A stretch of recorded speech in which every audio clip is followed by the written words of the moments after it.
Auxiliaries View by Patricia Hale. Patty Hale's Auxiliaries View is accompanied, as usual, by the same half-length front view photo.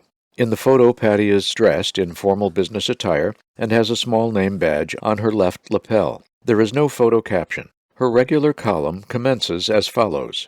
The purpose of the BVA Auxiliary, BVAA, and its membership is to aid the Blinded Veterans Association in whatever fashion the organization is able. This occurs as family members, friends, and caregivers of blinded veterans develop a deeper interest in BVA and its mission. Just as BVA seeks to preserve and strengthen a spirit of fellowship among its members so that they may give mutual aid and assistance to one another, BVA hopes to attain the same goal. The Auxiliaries View of these past couple years has attempted mini articles that would be thought-provoking and stimulate its readers toward acceptance of the blindness of the veteran, moving toward independence, all the while being fully aware of our blinded veterans and how we can assist them. We begin with education and knowledge about one aspect of blindness and then additional aspects, gradually sharing our experiences and expertise with others and moving on to advocacy for our blinded veterans and the Blinded Veterans Association. The knowledge we have gained and shared is part of the advocacy we all share through BVA and BVAA nationally. As a whole, this advocacy helps each of us grow. It also strengthens the relationship among BVA, VA, and the U.S. Congress.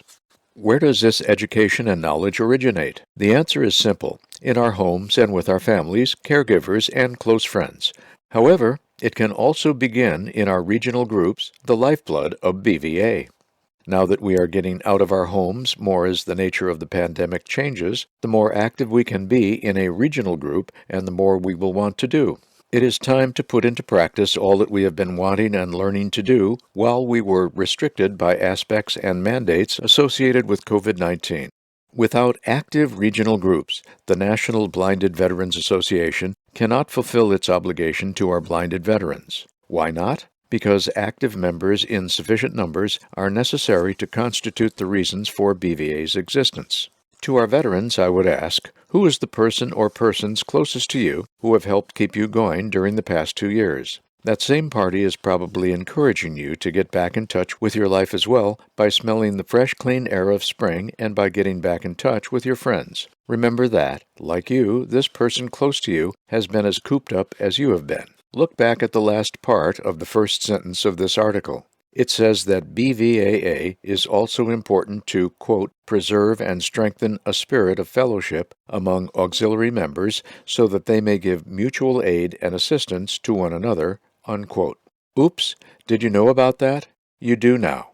Therefore, give these auxiliary members the same opportunity that they have been giving you. When you go to your regional group meetings, encourage your special family member/caregiver to break away and go to another table and visit with their counterparts so that they can support and share with one another. BVAA exists for them so that they can continue to support you with a smile on their face and encouragement in their hearts. Have them become members of BVAA and help them form an auxiliary regional group so that your own BVA regional group can become even stronger. What does the formation of a BVAA regional group involve, and how can you help? Easy. Go to www.nbvaa.org and find the startup packet for a new BVAA regional group. It contains the following information. 1. 5 or more BVAA members are required. Applications are part of the startup packet. 2. A set of bylaws. Sample bylaws are with the packet. 3. An organizational meeting in which the bylaws are adopted and officers are elected. 4. Minutes of the organizational meeting. 5. Written request to become a BVAA regional group. The name of the group and its geographical area should be the same as the BVA regional group with which it is associated. 6. A roster of the group membership with officers noted.